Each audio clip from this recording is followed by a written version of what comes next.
US investment green card. $800,000 must have legally documented money. Exit period after 3 years. Shuda LP 6302946180. Kakinada జిల్లా పిఠాపురం నియోజకవర్గంలో ఈరోజు ప్రజా ఫిర్యాదుల పరిష్కార వేదిక జరుగుతుంది. ఈ నేపథ్యంలో భారీ ఎత్తున ఫిర్యాదులు ఒక సమస్యలు చెప్పుకునేందుకు ఈ యొక్క కాకినాడ కలెక్టర్ని అయితే అందరూ కూడా అప్రోచ్ అవుతున్నారు. ప్రస్తుతం పిఠాపురం మాజీ ఎమ్మెల్యే అలాగే టీడీపీ అధికార ప్రతినిధి వర్మ గారు మాట్లాడే ప్రయత్నం చేద్దాం. సో చెప్పండి, ప్రజా ఫిర్యాదుల పరిష్కార వేదిక మీ టీడీపీ ప్రభుత్వం వచ్చిన తర్వాత ఉమ్మడి ప్రభుత్వం ఎలా ఉంది సార్ స్పందన? చాలా బాగుంది. ఏంటంటే ఎన్ని సమస్యలు ఈ 5 సంవత్సరాలు పేరుకుపోయి ఉన్నాయి. ఇక్కడ క్రౌడ్ చూస్తుంటే అదే విధంగా ఉంది. మరి కూటమి ప్రభుత్వం ఈ కార్యక్రమం చేసినందుకు మరి ముఖ్యమంత్రి గారికి ధన్యవాదాలు చేస్తున్నాం. అన్నిటికంటే ముఖ్యంగా పవన్ కళ్యాణ్ గారు పిఠాపురాన్ని సెపరేట్గా పెట్టించారు. ఆయనకు కూడా మరి ఈరోజు ఇన్ని సమస్యలను బయటికి తీసుకొచ్చినందుకు ఆయనకు కూడా ప్రత్యేకమైన ధన్యవాదాలు తెలియజేస్తున్నాం. ఈవేళ ఇక్కడికి వచ్చేసరికి సమస్యలు మేమేమి ఇచ్చామంటే మత్స్యకారులకు సంబంధించి చనిపోయిన వాళ్ళకి ఇప్పటివరకు రీఎంబర్స్మెంట్ పేమెంట్లు లేవు, వాటిని ఇవ్వాలని. అలాగే 10 బోట్లు మొగలో హార్బర్ సరిగ్గా మొగ ఓపెన్ చేయకపోవడం వల్ల మొగలో బోట్లు పగిలిపోయినాయి. ఆ 10టికి రీఎంబర్స్మెంట్ వలలకి ఇవ్వాలని ఇచ్చాం. అన్నిటికంటే ముఖ్యంగా పీబీసీ కెనాల్ పిఠాపురం బ్రాంచ్ కెనాల్కి వాటర్ రావట్లేదు. దానికి కారణం బిక్కవాల్ దగ్గర ఉన్న 3 బ్రిడ్జిల కింద గుర్రపడెక్క పేరుకోవడం వల్ల వాటర్ మూమెంట్ అవ్వట్లేదు. అలాగే ఇక్కడ చంద్రపాలెం 7 కాలువలో మన నియోజకవర్గంలో కొండవరం దగ్గర కూడా గుర్రపడెక్క పేరుకోవడం రావట్లేదు. కాబట్టి అది వెంటనే తక్షణం తీయించి పీబీసీ 6 అడుగుల హైట్ మెయింటైన్ చేసి సామలకోటలో పిఠాపురానికి వాటర్ ఇవ్వాలి. ఇది ఇంచుమించు తొండంగి వరకు వెళ్ళాలని చెప్పి దాన్ని కూడా చెప్పాం. త్వరలోనే చర్యలు తీసుకుని దాన్ని ముందుకు నడిపిస్తా అన్నారు. రెండవది అన్నిటికంటే ముఖ్యంగా పురుషోత్తపట్నం నా సీటు ఇబ్బంది అయినప్పుడు నేను పదవులు ఎవరిని అడగలేదు. నేను అడిగింది పిఠాపుర రైతాంగానికి సంబంధించిన నా టైంలో సాధించిన కష్టపడి తెచ్చిన పురుషోత్తపట్నాన్ని జగన్మోహన్ రెడ్డి కుట్రపూరితంగా 5 సంవత్సరాలు ఆపి రైతులకి సుమారు 500 కోట్ల నష్టం.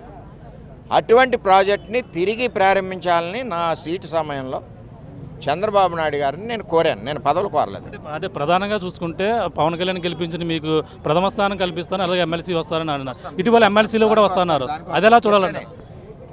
దాని ఫలితంగా చంద్రబాబు నాయుడు గారు, కూటమి ప్రభుత్వం, పవన్ కళ్యాణ్ గారు అందరూ కలిసి పురుషోత్తపట్నాన్ని ప్రారంభించారు. దాన్ని వెళ్ళాం. అది కూడా వంతుల వారీగా ఇవ్వాలి. మీరు ఎక్కడో డైవర్షన్ అందరికీ ఒకేసారి డైవర్షన్ పెడితే పిఠాపురం హైట్ ఎక్కువగా ఉంది కాబట్టి వాటర్ రావట్లేదని కలెక్టర్ గారు దృష్టిలో పెట్టాం. దానికి కూడా కాలువల్లో మరి పేరుపైన మరి గుర్రపడెక్కేది ఉందో అది కూడా తీయాలని చెప్పి అది తక్షణం తీస్తా అన్నారు. 2 రోజుల్లో ఏలేరు గోదావరి అనుసంధం పురుషోత్తపట్నం నీరు పిఠాపురం నియోజకవర్గంలో పరవలతో కుద్ది రైతులందరికీ కూడా 2 పంటలు పండుతాయి. ధాన్యం అధిక దిగుబడి వస్తుంది. రైతులు సహకరిస్తే 3వ పంట కూడా పండిస్తాం. ఈ కూటమి ప్రభుత్వంలో 5 సంవత్సరాలు రైతుకి నీటికి ఇబ్బంది లేకుండా చేస్తామని తెలియజేస్తాం. అంటే ప్రధానంగా సీటు కాకుండా మీరు కేవలం దీనికోసమే ఎక్కువ అడిగారని చెప్పేసి తెలుస్తుంది. ఎలా చూడాలంటారు? అంటే మళ్ళీ మీరు ఎమ్మెల్సీ కోసం ఎప్పటిదాకా వెయిట్ చేయాల్సి వస్తుంది? నాకు రైతాంగం ముఖ్యం, నా పిఠాపురం ప్రజలు ముఖ్యం. అందరూ నా గుండెల్లో ఉంటారు. ఇక్కడ నేను స్థానికుని, తెల్లారితే వాళ్ళందరితో కలిసి తిరిగే వ్యక్తిని. మీరు అడిగింది ఉందన్నారు చూసారా, పదవులు ముఖ్యం కాదు. పదవులు ఇవ్వాలి అనుకున్నప్పుడు చంద్రబాబు నాయుడు గారి ఇష్టం, అది ఎవరికి ఇవ్వాలన్నా. ఆయన వర్మ ఎలా పనిచేయంటే అలా పనిచేస్తాను, వర్మ అక్కడ పనిచేయంటే ఇక్కడ పనిచేస్తాను. పవన్ కళ్యాణ్ చెప్పిన అదే విధం, చంద్రబాబు చెప్పిన అదే విధం. అని చేత నేను వాటి వెనకాల నాకు కావాల్సింది ముఖ్యంగా పిఠాపురం రైతాంగం ముఖ్యం, పిఠాపురం ప్రజలు ముఖ్యం. అంటే పవన్ కళ్యాణ్ గారు పదే అన్నారు, ఆయన ముఖ్యమైన ప్రముఖ స్థానం కల్పిస్తాం, ఆయనకి న్యాయం చేస్తామని ఆయన కూడా అన్నారు. ఇటీవల మా రావడం జరిగింది, ఏమన్నా మాట్లాడారే దీని మీద? ఈ విషయాలు నేను ఎవరితోటి మాట్లాడలేదు. వాళ్ళ అభిమానానికి నాకు కృతజ్ఞతలు. ఆ కడుపులోంచి అభిమానం వచ్చినప్పుడు ఏదో రోజు జరుగుద్ది. ఎలాగ ఉన్నా సరే నేను కలిసి పనిచేస్తాను. పవన్ కళ్యాణ్ తోటి కలిసి పనిచేస్తాను, చంద్రబాబు నాయుడు పనిచేస్తాను. నాకు 2 అధ్యక్షులు అని చెప్పాను, 2తోటి కలిసి పనిచేస్తాను. ప్రధానంగా చూసుకుంటే ఇప్పుడు ఇసుక పాలసీ మీరు ప్రధానంగా పెట్టడం జరిగింది. ఉచిత ఇసుకను పెడుతున్న పరిస్థితి ఎలా చూడాలి? అది ఏ విధంగా ప్రజల్లోకి వెళ్తుంది అనుకుంటున్నారు? బ్రహ్మాండంగా వెళ్తుంది. ఇప్పుడు ఇసుక కొనుక్కోవాలంటే 10,000 30,000 అవుతుంది. ఇప్పుడు కూటమి ప్రభుత్వం చంద్రబాబు పెట్టిన ఫ్రీ ఇసుక పాలసీ చూసుకుంటే నీకు మ్యాక్సిమం 10,000 లోపు వచ్చేస్తుంది. లారీ ట్రాన్స్పోర్టు, అక్కడ ఏదైనా జీఎస్టీ ఉంటే జీఎస్టీ, డిగ్గింగ్ చేసినందుకు కూలీ, అంతే. నీకు ఇసుక కొనవు కదా. అంటే ఇది ఏమైనా పక్కదా పట్టే అవకాశం ఉంటుందని చెప్పేసి అలా అంటున్న పరిస్థితి ఎలా పడితే చెవడాలు తీస్తాం.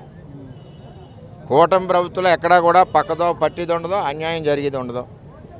నేరుగా లబ్ధిదారుడు ఎవరైతే ఉంటాడో లబ్ధిదారుడికి శాండ్ అందుద్ది సిస్టమేటిక్గా, ఫస్ట్ కమ్ ఫస్ట్ బేసిస్లో.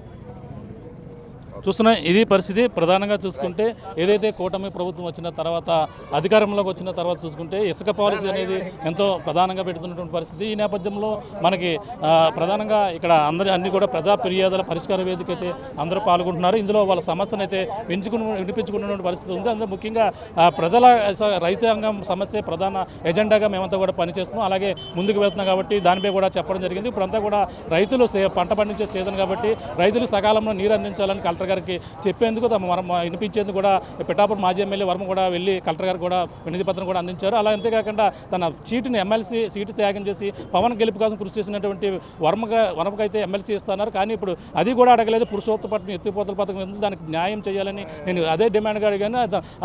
చంద్రబాబు నాయుడు ఏదైతే ఆజ్ఞ ఇచ్చారో ఆజ్ఞ ప్రకారం పనిచేయడానికి నేను సిద్ధంగా ఉన్నాను. ఆయనే ఎప్పుడైతే ఎమ్మెల్సీ ఇస్తారో అప్పుడే తీసుకుంటా. కానీ దానిపై కాకుండా నేను పురుషోత్తపట్నం సంబంధించినటువంటి దానిపైనే ప్రధానంగా అడుగుతున్న పరిస్థితి ఉంది. ఆ దానిపైనే ప్రధానంగా దృష్టి పెట్టి రైతాంగాన్ని ఆదుకోవాలని చెప్పడం జరిగిందని చెప్పేసి పిఠాపురం మాజీ ఎమ్మెల్యే వర్మ అలాగే టీడీపీ అధికార ప్రతినిధి వర్మ గారు చెప్తున్న పరిస్థితి ప్రధానంగా ఉందని చెప్పాలి. ఇది కూడా తాజా పరిస్థితి. కెమెరా రాముతో ప్రకాష్, RTV పిఠాపురం. మరిన్ని వీడియోస్ కోసం ఛానల్ ని సబ్స్క్రైబ్ చేయండి. లేటెస్ట్ అప్డేట్స్ కోసం వాట్సాప్ ఛానల్ ని ఫాలో చేయండి. అండ్ లింక్ డిస్క్రిప్షన్ లో ఉంది.